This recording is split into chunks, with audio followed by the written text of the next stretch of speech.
বিসমিল্লাহির রহমানির রহিম। আসসালামু আলাইকুম।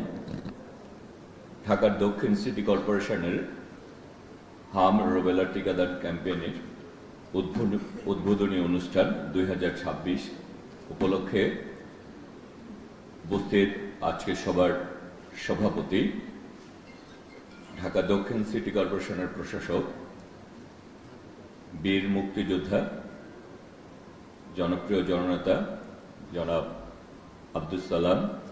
উপস্থিত রয়েছেন প্রধান অতিথি হিসাবে গণপ্রজাতন্ত্রী বাংলাদেশ সরকারের মাননীয় স্বাস্থ্য ও পরিকল্পনা মন্ত্রণালয়ের মাননীয় মন্ত্রী জনাব সর্দার মোহাম্মদ সাখাওয়াত হোসেন বকুল এমপি। উপস্থিত রয়েছেন আমাদের বিভিন্ন পর্যায়ের সিটি কর্পোরেশনের কর্মকর্তাবৃন্দ।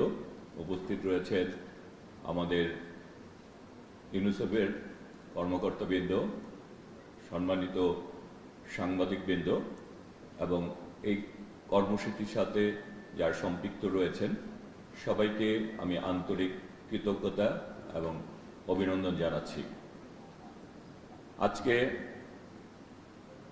এই গুরুত্বপূর্ণ অনুষ্ঠানে আমাকে আমন্ত্রণ জানানোর জন্য আমি ঢাকা দক্ষিণ সিটি কর্পোরেশনের প্রতি অনেক অনেক কৃতজ্ঞতা জানাচ্ছি এবং ইউনিসেফকে আমি কৃতজ্ঞতা এবং ধন্যবাদ জানাচ্ছি যে তারা খুব দ্রুত এই আমাদের সরকারকে এই ব্যাপারে সর্বাত্মক সহযোগিতা করছেন।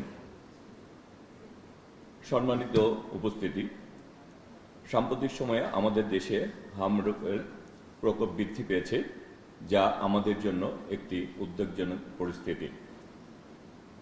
বিশেষ করে আমাদের শিশুদের জন্য এটি মারাত্মক ঝুঁকিপূর্ণ। আমরা জানি প্রতিরোধেই সর্বোত্তম চিকিৎসা, আর সেই প্রতিরোধেই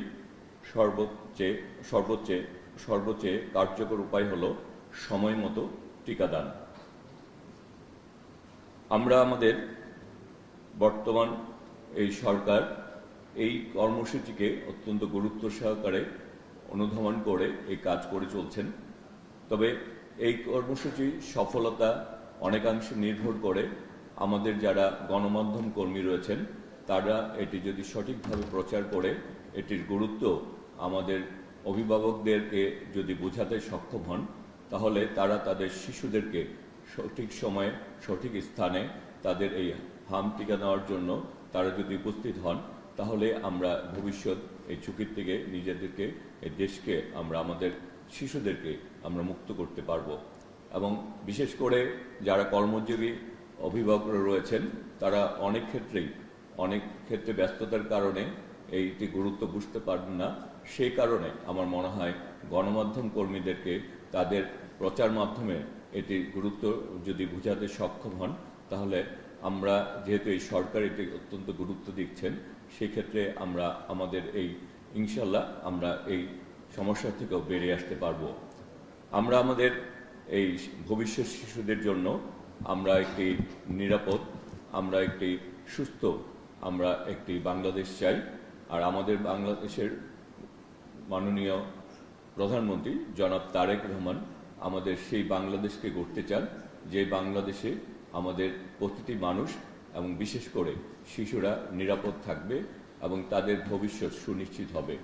সেই কারণে আমি মনে হয় যে যখনই একটি পরিস্থিতি তৈরি হয়, যে পরিস্থিতি সমগ্র বাংলাদেশের সকলের জন্যই গুরুত্বপূর্ণ, সেটি আমাদের সকলকে এগিয়ে আসা উচিত এবং সকলেই আমরা যদি সম্মিলিতভাবে চেষ্টা করি এবং আজকে ঢাকা দক্ষিণ সিটি কর্পোরেশন যে ক্যাম্পেইন শুরু করছে এবং এটি কার্যকর করার জন্য যে উদ্যোগ গ্রহণ করছে, আমার মনে হয় তাদের এই উদ্যোগ এবং ইউনিসেফের সহযোগিতা এবং সকলেই মিলে আমি প্রত্যাশা রাখি যে আগামী দিনে আমরা এই পরিস্থিতিকে থেকে আমরা উত্তরণ করতে পারবো এবং আমরা আমাদের মাননীয় প্রধানমন্ত্রী জনাব তারেক রহমান এই ব্যাপারে অত্যন্ত সজাগ রয়েছেন।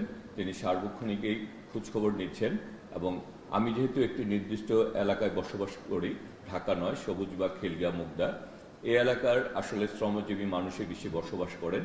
সুতরাং আমি আজকের এখানে প্রশাসককে বলবো যে আপনি আমার এলাকার লোকজনের প্রতি একটু বিশেষ গুরুত্ব দিবেন, সেই ঢাকা নয়।